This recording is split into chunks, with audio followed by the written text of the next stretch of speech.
guess what? Not only did I fall from that boring ass place in the sky, I got a promotion. And by a promotion, I mean like a huge promotion. Biggest promotion of my entire existence. Can't say life because, you know, I got a pretty darn good promotion during my lifetime. But during this existence, it's a really good promotion. So let me tell you what my position is now. I am the new Lucifer, Beelzebub. I know, the princess of darkness. And I'm just kind of like, yay me. I get to choose now who comes around me in my posse, how close they are to me, and how I get to decorate this entire pad. And guess what? It has 9 levels. So, and then inside of each level, there's like a different compartment, so that way I can actually, like, you know, furnish and redecorate those different compartments as well. For example, in the 9th circle of hell, that is reserved for, I believe, murderers, sodomites, suicide, people who've committed suicide, and no, was that the 9th circle or was that the 8th circle? And the 9th circle was the one reserved for traitors. No, or heretics. The ones, nonetheless, we're gonna break it down. Do not worry, we're gonna break it down because as you can see, you're not up there. Count your lucky stars. I was up there and it's not that great. So, now that you're here, I am going to be giving you a decision. You could always go to purgatory because of course I'm not gonna have people stay here, you know, against their will like some people. I'm someone who likes choices. So you can either stay here or in purgatory. Purgatory is like a lesser form of heaven. Like it's not hell. Like you just kind of like don't get to say that you're in heaven, but like that's kind of like the worst of it basically. So you could stay in purgatory, or you could stay down here and you can get to choose which level you live on, which compartment you live on, and how, you know, I'll basically show you the living styles of each level and compartment and whatnot. So what do you say? Okay, let me give you a house tour of hell. So first, let me just scroll on up. Excuse me, flowers, would you mind not touching my horns? God, it's like, stop touching me. So let me give you a rundown as to how it works down here. Remember, 9 levels. The first level is called Limbo. That's where the people who are not Christians and died not being Christians live on. That's where Plato, Socrates, Hippocrates, not Virgil, who else? Did I mention Aristotle? They all live there. They have a lot of discourse going on. It's much like a salon here. I will be flashing photos here of the different, like, you know, housing aesthetics that they have going on. Each one, trust me, is going to be a very fabulous and beautifully furnished place to live on. It's just their own entire world reserved for themselves. So this is like, I was inspired by Amélie du Châtelet when it came to the decorating this level, you know, the whole salon of enlightened thinkers sort of idea, because typically enlightened thinkers don't kind of, you know, abide by a strict set of morals that end up, you know, restricting what it is that they can think about and, you know, contemplate, expand upon. So I decided to kind of go with a more Baroque and, how should I say it, a more French, like Rococo sort of taste to this level of room, something that was inspired to me by the, you know, Western Europe of the 17 and 1800s, which was when the Enlightenment era was happening. So even though, you know, the most prominent figures within that level are, as I said before, Plato, Aristotle, Hippocrates, Socrates, the likes of them. So if you just want to kind of keep it basic and want to have good discourse with someone, this is the level you could be on. You know, just if you weren't Christian or weren't a baptized Christian, then you can just kind of head over onto this level. Nothing bad goes on. There's no torture. There's no nothing. I mean, to be honest, I kind of abolished torture, except for, you know, those like BDSM kinky types. Like all the torture went their way and they're like loving it now. But there's no torture here, even in the beginning. And they just kind of sit around, chilling, getting more and more people to talk to. It's a very nice place because you get to meet new people, you get to talk to new people, you could expand about different ideas, and it's super nice. Like, I highly recommend it if you like discourse and, you know, political, philosophical, well, existential goes into philosophical, philosophical topics of conversation, just And on top of that, you get to scope out how the current world affairs are going on, because I do have, you know, little treats for the people who live on this level, you know, illustrating to them or displaying the current world that is going on, you know, whatever year that's currently on. You know, for example, like Socrates and Plato, they got to see, when was Socrates born? I think it was like 300 or 400 BC. I guess I believe it was somewhere around there. No, I think Socrates was born, no, Aristotle was born 200 something. I know that they all kind of went back to back. So it was Socrates first, Plato next, and then Aristotle, and they were basically like, they were old enough to be each other's fathers. But I can't remember when exactly that started. Nonetheless, I think Aristotle died in the 200s, Plato died in the 300s, and Socrates was born in the 400s. Nonetheless, since those times, they've been able to see how mankind has developed, you know, how the Roman Empire developed, how Jesus, you know, came along, how the Roman Empire fell, how Christianity rose, how, you know, the Anglo-Saxon, which then turned to, you know, England, kind of rose, and just the history and everything that went on, all of the wars, all of everything, and they've been having great discourse about it. Is it inputted into the real world? No, because if it was, you know, if any wisdom was to be imparted onto the real world, do you think people would, one, listen, and two, would you, like, they would be controlled, and I don't want control. I want them to kind of play out and see what happens. Like, you know, that's what makes it very highly interesting. So I don't let them, their ideas kind of like go out. I let them just keep it. But nonetheless, if you like discourse, this is the place for you. Want to hear the other 8 levels? Perfect. Let me just. The second level is going to be lust. Now, when it comes to lust, the torture that was present before lust, you know, before I came along and just kind of went, torture, only for those that want to be tortured with their consent, okay? And everyone gets safe words. So, on the second level, that is where all the lustful people went, you know, adulterers, fornicators, let me see, what else is quite lustful? Not the creepy lustful people though, not the, you know, like, you know, furries and pedophiles and all those people. Like, those people are not in hell. I really don't want them here, to be honest, and I don't know where they go.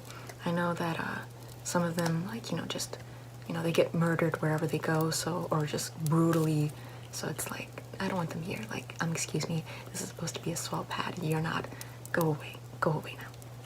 So, usually it's like the cool, lustful people, you know, Cleopatra, Helen of Troy, who else? I would imagine Don John, who else? Let me look at the list. Tristan, and yeah, that's about it. That kind of completes. Let me think of any other examples. You know, let's think of famous adulterers. I would imagine, but Delilah didn't exemplify adultery. She exemplified betrayal. So yeah, nonetheless, this is like, I was inspired by, you know, Venus of Furs and Anais Nin, and these sort of, I don't know, vintage pads of the, I don't know, it's just, I don't want to name names just because mystery is always a great component when it comes to this circle or level, but it is very well designed, and I did go with the classic red sort of color palette, red and warm colors to kind of charge up the blood. But before I came along and by the way, the photos are going to be right here, kind of showing you the different aesthetics that I amplified for this room type. Now, before I came along, the way that these people were tortured on this level was that there were going to be strong winds blowing them away constantly. They had to keep pushing through it for the rest of their eternity. And I was like, first of all, how is that a torture? Like, I thought hell was just that you burn in hell, you know. And I was like, excuse me, I'm totally prepared for that, because number one, I'm a queen roaster. Number two, I'm always smoking hot, so like, bring it on. But when it came to the strong winds, I was like, excuse me, what is this nonsense? Like, just like, what? Just strong winds? Might as well just live on a coast or something. Like, that's not punishment, that's just being super annoyed all the time. So I was like, forget that, who even wants that? Like, gonna just put it away, and it's no longer around anymore, so thank you, me. Now, when it comes to this pad, of course, as I said before, it's for lustful people, so if you have more of a sexual delight, then you will make it to this level. And the what goes on here is quite NC-17, so I can't really go into detail the way I did with the discourse on the, you know, first level, what with discourse, you know, the discourse that went on, as I said before, the conversations that are taking place on the first level. Here, it's much more, yeah, behind closed doors, except for the exhibitionists and the nudists. It's in front of open doors, but, you know, that's kind of self-explanatory. They're just kind of showing off what they've got to everyone, and that's okay. But they have to do it in front of closed doors because some people behind the closed doors don't want to see that. So everyone just needs, and on top of that, consent on this level is a very big thing. So if you're not someone who's going to abide by that rule, then you're going into the room of strong winds. So, and they're going to constantly blow you away, and it's going to be super annoying the way you are super annoying. So that's kind of how this level works. If you want to be on this level, you just gotta be kinky as hell, and that's about it. So what do you think so far between first or second? What's on your mind? Do you have a certain penchant for either one, a certain preference? Not yet. Okay, let me go to the third circle. The third circle of hell is gluttony. So that's basically where we have a ton of food all the time, delicious food, you know, just displayed out forever. You're never going to finish up. You can have your favorite food for the rest of your life if you want. You can also have different foods if you ever get tired of your favorite food, and it's all going to be just scrumptious, you know, foods, cuisines from all over the universe. Yes, universe. I mean, if you want to get a little bit more, like, you know, personal and realistic and something that's you're a little more comfortable with, then you can always ask for terrestrial cuisine from different parts of the world. But if you are someone who's a little more adventurous, then you can just ask for whatever cuisine is going on in other parts of the universe. And of course, I'm not going to be giving you any foods that would end up damaging your biological or digestive system, because there are some foods from different parts of the universe that, you know, human beings don't digest well. But for the ones that do, and the ones that I find to be delicious, I recommend it, and I end up kind of putting it on the dinner menu. So, and yes, this whole 9 circle thing kind of applies to the universe. So isn't that a great thing? So yeah, there's just a ton of food all the time. So if you're someone who just likes eating all the time, and I mean, like, think Studio Ghibli. That's what you want to think. That food all the time, 24/7, laid out. So that is my, and on top of that, I decorated the place in accordance to not necessarily any sort of like kitchen, but in the essence of whatever food is being brought out. So if, for example, if you want some I don't know, Colombian cuisine, you are going to be surrounded by Colombian culture. If you want some Indian cuisine, Indian architecture, Indian culture, Indian furnishings. If you want any Italian, French, not Nordic. Nordic food is not, like, just Norway itself is just not. They serve ham and cheese in tubes.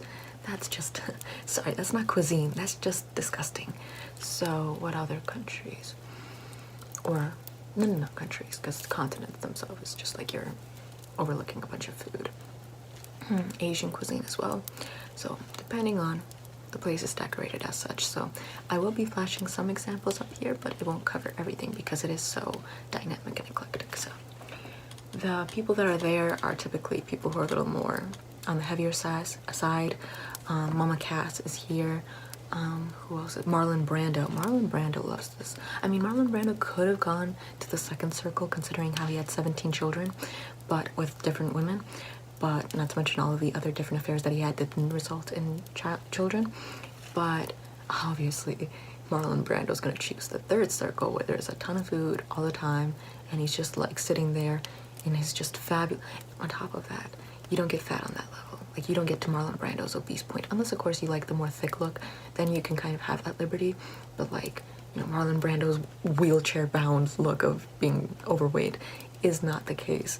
Like, he was all like, "Can I be like back to my, you know, Streetcar Named Desire look?" And I was like, hell yes, Marlon Brando, hell yes.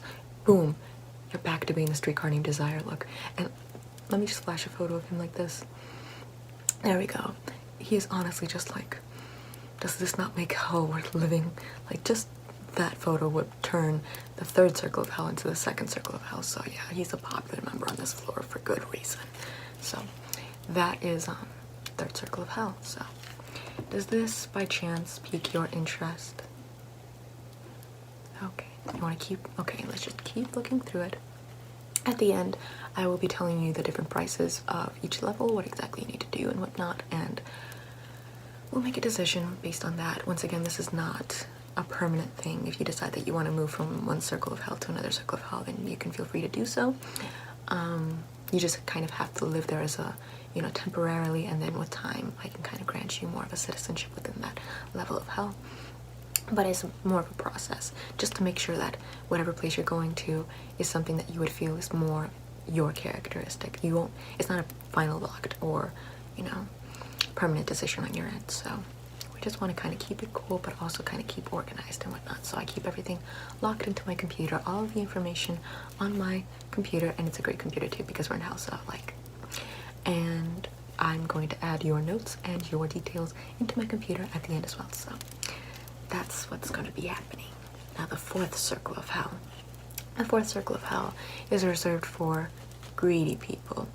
And I know people hate greedy people, but these people... My poor table got punched. Now, these people are only negotiating and dealing with each other. So it's more of like a very violent and turbulent game that they only play with themselves. Over the people who enjoy that sort of like chess-like analytical maneuvering, that game of Risk, they get to stay there and just interact with each other and see how the die rolls, basically. So it's very, very fun. It's much like Casino, and also like, I don't know, it's very fun, to be honest. It's nice to go there sometimes and visit, much like Las Vegas. Like, sure, great, granted, no one likes to have that sort of guy, you know, taking you for everything you have. But if you're the guy taking other people for all they have and doing some sort of system or trying to see how you can work it, that's kind of the fun of the game. So that's what they do, and that's the world that they constantly live in. So the people who live here are, let me see if I can remember some greedy people. Obviously priests and certain popes, like for example, Pope Alexander the 4th or 14th, can't remember, the father of the Borgias. He lives here, obviously. Who else? Marie Antoinette kind of visits here sometime, but she wasn't greedy. It's just sometimes, since she died from people thinking she was greedy, sometimes she kind of has an existential crisis and says, fine, I'll be greedy because everyone thinks I'm greedy, I'll just become greedy. But she lives on the 3rd floor where, you know, she eats cake all the time, even though she's also kind of salty about that because she was like, I never said let them eat cake. And I was just like, yeah, but it makes for a good story though, so. And then she's kind of upset at me for not correcting the situation when I knew that that none of this was true to her. And I was kind of like, yeah, but it made for a pretty darn good story. So like, sorry, not sorry. Nonetheless, who else lives here that's greedy? Who are some greedy bastards throughout the history? I am having such difficulty thinking about this. Well, a lot of the French bourgeoisie live here from before the French Revolution. Louis XIV lives here, not the 16th. The 16th was just kind of like an ignorant child, much like his wife. But the 16th lives here, the 15th lives here. What else? There's going to be a couple of presidents here as well, American presidents. Soon enough, there's going to be a new American president who lives here, but he's going to be kind of pushed to the side because he was kind of really annoying, so like. And then, who else lives here? Shame, can't think of it. But a lot of really greedy, annoying people. I typically like to kind of get my hands on, and yes, fictional people do live in hell too, so great. Like, it's just fantastic. So I kind of like to get my hands on the likes of, you know, every Robert De Niro character from Martin Scorsese movies, and Michael Corleone wasn't really, you know, he was greedy for power. Yeah, so he lives here. Scarface lives here. Al Pacino. Oh my god, how could I forget? Okay, all of the mob bosses from the 1920s, the Roaring 20s, they live here too. It's so cool because they have such, like, granted, they are mobsters, they're gangsters, whatnot. They do have a violent penchant. They are in it for the money, but they have such just pizzazz, such like, they're so, like, on another level of respectability, that, if that's a word, that I'm just kind of like, you guys are fabulous, you do you. Because I mean, like, for every person that they killed in real life, like in, you know, their mortal lives, they actually paid for their funeral and paid their family retribution for that death.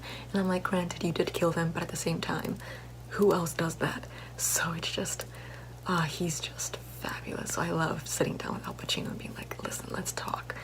And he no longer has syphilis, so he's not crazy anymore.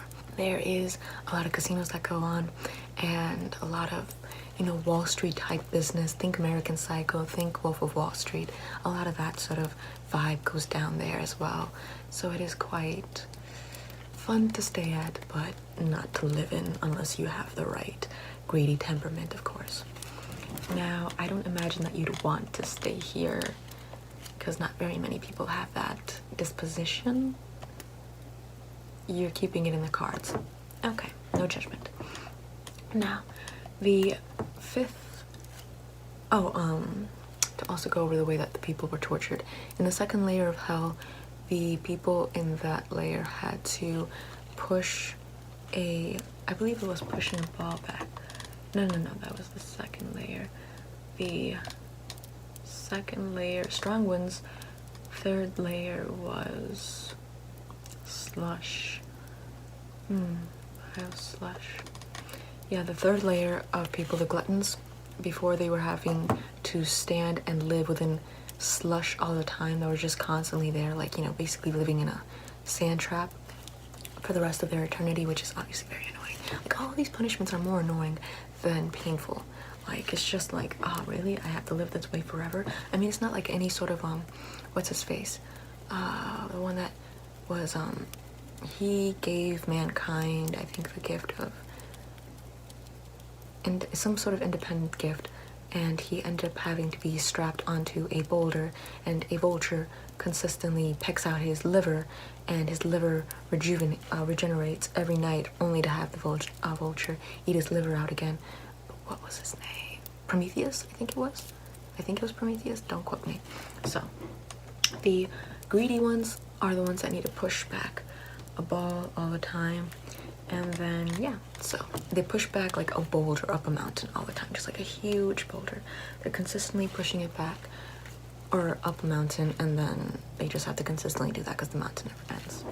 Now, the fifth layer, or fifth circle of hell, is the layer where angry people live, wrathful people. Their punishment back in the day was that they were drowning within the river Styx, and the wrathful, the angry people, I don't exactly know the details as to who was who. Angry people were the ones who were in the water trying to get into the boat, fighting to get into the boat, and the wrathful were the ones that were, you know, basically hitting the angry people from getting on the boat with a stick, the oar. So that was their torture, was just perpetual fighting, perpetual struggle. So it makes sense, but at the same time, like, it's just more annoying than anything. Some notable examples of people who were angry could be Ivan the Terrible, who struck his son, his heir, to the throne and killed him out of being angry at him. Well, I mean, he was paranoid schizophrenic, I believe, so like that kind of had something to do with it, and he was constantly always believing that there was a threat around every corner. But at the same time, he struck him because he, I believe, won a chess game.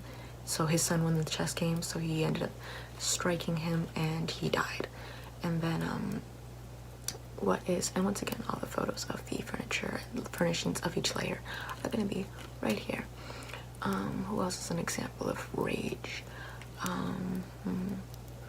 Ivan the Terrible is also a good example of rage, where because if he found anyone who disrespected him, for example, there was a case where there was some Muslims who came to visit him, and because they had their head wrap on and refused to take it off, he decided that it was a great offense to him, and he ended up nailing their turbans on, or their head wraps on, killing them.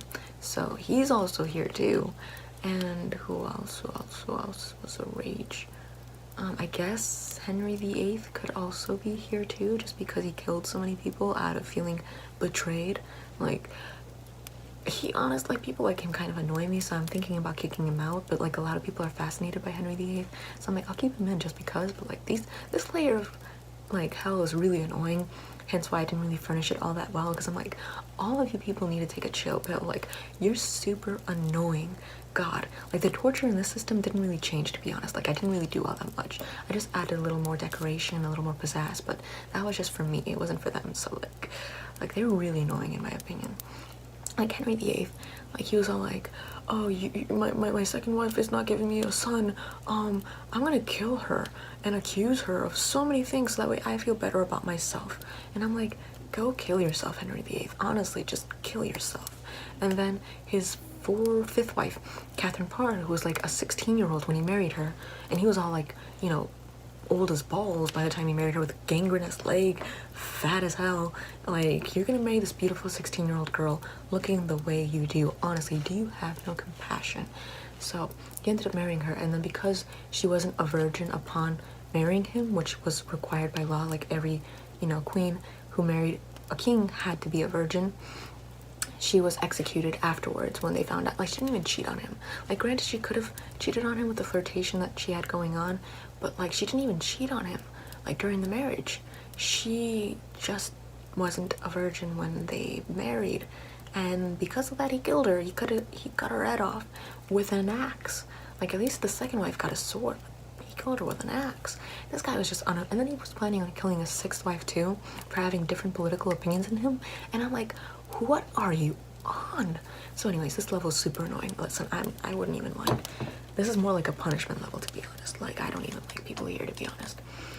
Like, here, I took notes from George Carlin on this level where he said that you're just going to televise the angry people, give them all the weapons they want, give them all the nonsense, trap them all together, and just see how exactly the drama goes on between them, because frankly, they're just annoying to everyone. Now, the sixth circle of hell is kind of my favorite. This is where all the heretics go. Now, here, the previous torture are the more traditional type. People who are heretics used to come here, are put in tombs, and then those tombs are set on fire along with them since they're inside the tomb.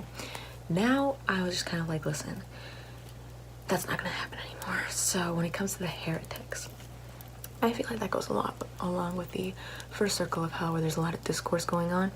So for this circle of hell, I decided that I would kind of make it along the same lines as the salons. And, you know, a lot of people consider heretics are the ones that can't, you know, take jokes when it comes to faith-based comedy, or people who, for example, I guess people who propose, you know, like a different form of faith that isn't from the common, like for example, Wiccan and witchcraft. And I mean, witchcraft isn't like a religion, but it's a set of, you know, actions or daily rituals, or not even daily rituals, that, you know, comprise someone's hobbies that people want to kill them over in the mortal world. So because of that, I decided to kind of give it a little more of a natural vibe, more of a, I don't know, pagan sort of like Wiccan vibe, if that's not Wiccan, witchcraft vibe.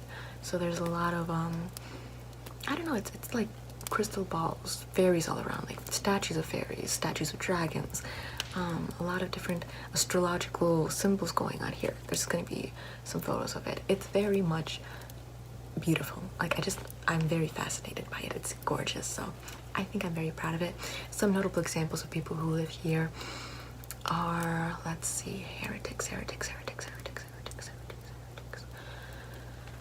Who are some notable? Well, all of the Salem witch trials women, and not the ones that were burned, even though I said witch trials, but the ones that evaded getting burned, the real witches that they never got. Who else? There is Lilith. Lilith is a major figure in this level. She loves being here. She's all like, these are my people. Who else is here? Heretics. And I mean, like, I feel like there's a lot of modern day. All the 60s people, well, most of the 60s people live here too, even though a lot of them live in the second layer of hell, where there's, you know, lust going on, but except for Mama Cass, who lives in the third layer. But in the sixth layer, I believe we're on, there's a lot of the, you know, Stevie Nicks is, I'm pretty sure, coming down here too. Who else? Janis Joplin lives here, even though she also kind of lives in the second. She's thinking about moving to second layer, but she lives here too. Janis. Aleister Crowley. what's his face? Anton LaVey, Led Zeppelin, all of them are gonna live here, except for John Bonham. He's gonna live in the third circle of hell in Gluttony, because, you know. So, Jimmy Page is definitely gonna come down here, though, so if you like that, then it's gonna be super fun. Florence Welch, if you like her, she's destined to come here too, so I'm like, hey, come over here. Like, you are destined for right here. So this is kind of like, once again, how it looks, and it's just, and I took some notes from Florence Welch's apartment too, from Stevie Nicks' aesthetic and from Florence Welch's apartment, where the, I don't know if you saw the Now, or what's it called? It's something Now, like Apartment Now or something like that, but it went into Florence Welch's apartment, and the way she decorated it was very nice, so I like it. And Dita Von Teese is also destined for the second layer, so I'm like, yes, I can't wait for these people to come down here. Now, the seventh circle of hell is where the violent people are living. Once again, not my favorite. So, in this circle, Alexander the Great actually lives here, but that's kind of argued just because Alexander the Great wasn't that violent. I mean, like, he was obviously a general, a commander, very famed, very powerful, and his strategy died very young, sadly, because imagine how much he could have conquered the world. Like, that would have been interesting to see how far he could have gone, but then again, you either, you know, die a hero or you live long enough to see yourself become a villain, so he could have pulled Julius Caesar, even though Julius Caesar wasn't a dictator or violent, he was just getting too much power, and considering how the Romans had a republic going on and they wanted to maintain the republic, Julius Caesar kind of declaring a sort of monarchy, which they were moving away from, or a dictatorship of sorts, was obviously going to threaten the republic that they were working towards, even though he wasn't doing anything illegal or anything wrong. He was just kind of, in fact, quite the opposite. He was actually, you know, implementing really good infrastructure and really good structuring the society and the way it worked quite well. So it was a shame that they killed him, because he could have gone so far, and especially since he was favorable to the people of the time. So by them killing him, they ended up having to, like, they themselves run away and face persecution. So nonetheless, what was I going on? Alexander the Great. It's argued whether or not Alexander the Great is here. I think when it comes to violent people, Bloody Mary is here, because she was someone who burned a lot of people. So this layer is very annoying too. But then again, Bloody Mary, no, Bloody Mary isn't here. She's in heaven. Damn, that's horrible. Yeah, she was Catholic. She was Christian, so up there. And no, it has to be super awkward up there. So nonetheless, who else is here? Violent people, violent people, violent people, violent people. The Huns are here. Who else is here? Violent people. The Vikings. Oh my god, the Vikings. They're there too. So, like, I mean, it's fun to watch. It's not fun to be around them, because they rage through villages, and it's fun seeing them interact with the Huns, because the Huns are all like, we're going to pillage you, and the Vikings are all like, no, we are going to pillage you, and it's like, who's gonna win? Oh, the battle for the ages. It's honestly, we televise the 5th and 7th layer of hell. Was it the 5th, the one that has anger in it? Yes, 5th and 7th layer of hell. I didn't do very much to them, because frankly, those layers not that fun. Except I just honestly put cameras all over the place, much like a Big Brother, Total Drama Island sort of thing, and we just record everything that goes on, and like, we watched in other circles of hell, including my pad, which is like at the bottom, but like, it's fun. So that's what goes on there. Now, let's see. The 7th circle of hell used to be, actually that's where there's 3. So in the outer ring, the people who murdered other people during their life, so serial killers like Ted Bundy, Jeffrey Dahmer, the Zodiac Killer, whoever that may be, like Jack the Ripper, H.H. Holmes, Eileen Wuornos, they are all in the outer circle. And they, let's see, they sink in a boiling river of blood and fire. So that's quite a good justice for them having murdered people. So like, for them murdering other people, I'm not really cool with that, because it's like, who are you to be taking someone else's life? Like, were you that egotistical? So they're continuing to have that punishment, basically. Not all of them, like, for example, generals and whatnot, they don't have that punishment, but because I mean that was more of like a mutual consensual sort of murder. Like soldiers in that time, like, and in every time, we're all like, yeah, I'm going to battle and I know what I'm getting myself into. But like, people who get murdered aren't going into anywhere thinking, yeah, I'm gonna get, you know, whatever. Like, it's, so not anyone like, you know, generals of the sword, they're not there. Alexander the Great is not there. It's more like serial killers. They're there. It's interesting to, you know, see them there, but like, it's at the same time, like, why were you such terrible human beings?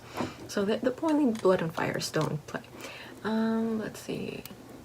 The second layer of that level is reserved for people who have committed suicide before they were turned into trees and they were, I believe, eaten, fed upon by harpies. So that used to be their punishment. Now I kind of turned it into like a paradise sort of type deal where there is trees, there is bushes, but it's like, you know, beautiful foliage. The earth is completely gorgeous. It's livable. Everyone kind of has a peaceful, easygoing life. There's so much things going on there. There's a lot of support systems in place, so it's very nice, and it's much more of a appreciating nature type of place. But you know, there's no mosquitoes or anything like that. Like, you know, we can appreciate nature, but it's like none of the annoying things about it. Like, you know, I mean, if I were to live in that like circle within that circle and there was mosquitoes, I would end up in the outer circle really fast for the mosquito massacre I would conduct. Nonetheless, that's what's going on in the second circle. And then the inner circle, what was it? I think it was sodomites that was in the inner circle. Blasphemers and blasphemers are heretics. Nonetheless. Sodomites, who are basically gay people, they live there, and they used to be tortured by residing in burning sand and burning rain falling from the sky. Now I'm like, let me turn that into Los Angeles, Seattle type of place and have them be, you know, all over the place and whatnot, like, you know, Los Angeles is. So that's their layer right now, but I do it in the very aesthetic way, not in the nasty Los Angeles way, but like in a very like, basically whatever you picture Los Angeles being, like the positive, idealistic, romanticized Los Angeles. That's what's going on there. So let me show you some photos of that place. And yes, it's not just rooms or whatnot. Like, there's not just furniture in places. Like, it could actually be an entire city going on there. Hell is huge. So, let's see. The 8th circle of hell. Ah, my crown. Or not my crown, my horns. The 8th circle of hell is resided by fraudulent people. These are the people that are corrupt politicians, like, oh, I can't wait till they die. They're going there. False prophets, false sorcerers. I feel like there's so many examples of these that I'm just not even gonna go into them. But yeah, there's these people basically. And their punishment used to be, God better not be calling me right now. Like, God is always hitting me up. He's always like, so hey, like, I know that like I always like crap on your side of the you know, spiritual realm, but like, can I just like please like, you know, make a couple of trips to a couple of those layers, like the 3rd, the 2nd, and the, yeah, I think those are his favorite ones. Can I make a couple of trips to the 3rd and the 2nd, and maybe even the 7th? Wait, which letter? Yeah, 7th. The 7th circle, but like inside of it, the Los Angeles part. And I'm like, God, excuse me. No. So, and he's gone. Good. So, this layer is where the fraudulent live, and their punishment is and was and is. Let's see. There's a bunch of boleas in them, so I'm assuming they're like not fjords, but like mountainous pikes, I guess, of land masses that are just kind of like shooting up. Let's see. Boleas, ditches between them. Crossing the bridge. Okay. Yeah, so it's basically an ugly place, and I kept it as an ugly place, but like I don't like fraudulent people. Like, come on now. Like, on the 4th layer the greedy people, like what they're doing is a little cooler because they have like, you know, a game to it and whatnot.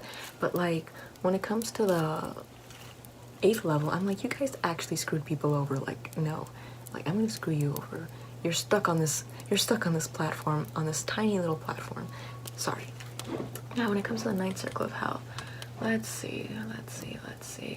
The ninth circle of hell is where the treacherous live, and also me, but like, can I be that treacherous looking the way I do? Yes.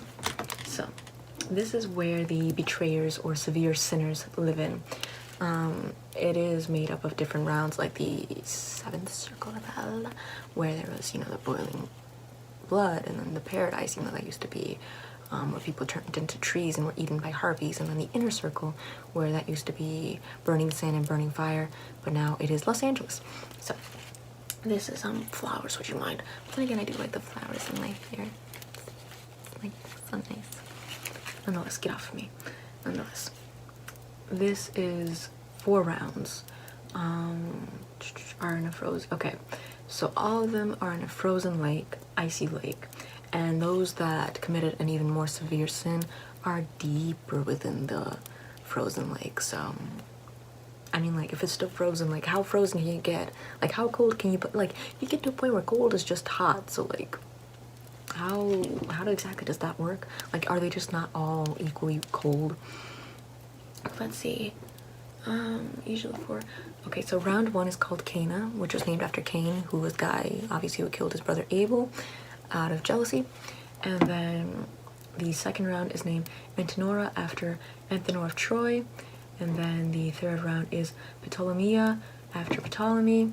And then the fourth round, which is obviously the most famous round, is Judeca, named after Judas the Iscariot, who, you know, kissed Jesus, okay, and then ended up betraying him that way. So, like, Judas I don't like, because it's like, he was your buddy and you're gonna just sell him out literally for 30 pieces of silver. Like, he was your friend. Like, how can you do that to him? You went around for 3 years. You lived together. You showered together. You stunk together. You ate together. You starved together. You ran from persecution together. He taught you. He took you in. You guys became buddies. And you're over there just throwing all of that away over 30 pieces of silver. How selfish could you be? So, like, I'm not that big of a fan of Judas. Judas can, like, so, like, I do not like him. And so anyone who's, like, on that level, like, I keep people who, like, betray their friends or are, like, total, utter, just annoying people who just so wrapped up in themselves and what they want that they end up hurting the people that, you know, love them and care about them. Those people go there, and frankly, they're in ice, like frozen ice. Frankly, it matches their hearts. So I didn't change that part. And then when it comes to Cain and Abel, I didn't change that part either. So, like, the people who are in that layer are people who betray family members. So, you know, they're still in ice, frozen, and they're kept on exhibition. You know, it's kind of like an Austin Powers type thing where they're all, you know, they're chroma frozen, I think it was, or something like that. I don't know, I can't remember. They are all just, you know, ice cubes, and they're just frozen there, but they're conscious of everything going on. And I kind of have, like, a little plaque going right there in front of them, much like a museum, that says all of their receipts and what exactly they did. And then people pass by and they spill a bit of tea in front of them and they start judging them, and I'm like, exactly, that's what you get. So that's that level of hell. If you haven't stabbed anyone in the back, you know, like, obviously fallouts happen and whatnot, but, like, it depends. Like, it really, context really plays a key. So if you haven't done anything that was just utterly nonsensical multiple times, like 1 time, okay, I'll let it slide. 2 times, you're on probation. 3 times, you're in the ice. So if you haven't done anything of that sort, then, you know, you're cool. You can just kind of walk by and see everything. This is also where I live. This is my pad. Like, I like sitting there and just judging the hell out of these people while also having my TV and, like, watching it and watching the 5th and 7th circle of hell just duke it out. And then I also like, you know, traversing the entire, all of the levels of hell, making sure that everyone is having their needs met and making sure that everyone is being cool and whatnot. But mostly I stay here in front of my system. Like, you know, as you can see, this is the 9th circle of hell. It's very peaceful. It's, like, very customized to me. So yeah, like, this is very much my dwelling. I don't really invite people here though, because this is my dwelling. So, like, you can visit for a moment, you can visit my office like you are right now, so I can process you. But otherwise, this is my place, so like, shush you, shush you. So nonetheless, your options are between the 8th to the 1st circle of house. So now that you've gotten a rundown as to what it is all about, you may now choose what it is exactly that which one exactly you would like to go to. So, have you made a decision? You want to stick to the first one and then work your way down and see which, okay, we can do that, like a trial run, basically. Okay, let me just type you up then. Now, okay, let me get your first name, please. Actually, yeah, first name.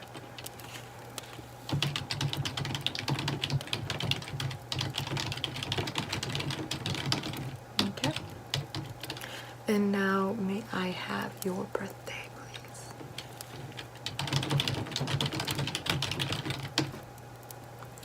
And may I now have your life summary? Just give me, just go on a rant. Just like, you know, go from like birth to now. Just give me the entire everything. Just lay it on me. Give me your Wikipedia biography. Okay. I'll be typing the notes as you go along, so just keep hurling the points at me and I'll just type them all out. So like, this is my job. My job is to type, so like, just hit me with it, so. Okay.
And what about the details of your death? Good. I love those details. It's like the most intimate and personal and juicy, so it's like, get ready for the juice.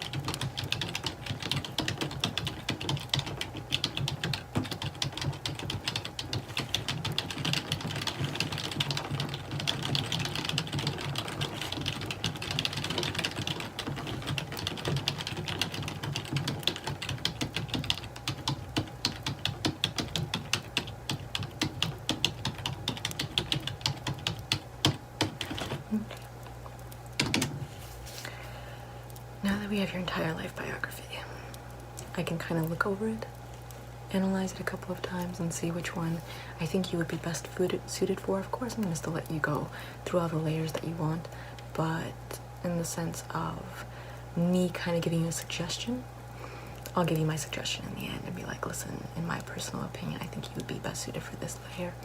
But for now, go through them as you want while I analyze, and then at the end, I'll give you a suggestion. You can take it, you can leave it. It's up to you. So yeah, that's kind of my idea right now. I did already submit the record into my system, and you should be ready to go. So now that you are all set, you may now go to the first circle of hell. There are stairs that lead up to it. I wouldn't recommend them if you come from America, but if you do, there is an elevator right next to it, and I would recommend that for literally everyone. But a lot of people do like taking the stairs because they're all like, I like to exercise, and I'm like, what even are you on? So like, you know, you have the two options if you like. Once again, choices. This is what I like about hell. So welcome to hell. You're perfectly admitted here. You're gonna love it. I swear to you, I swear to God, you're gonna love hell.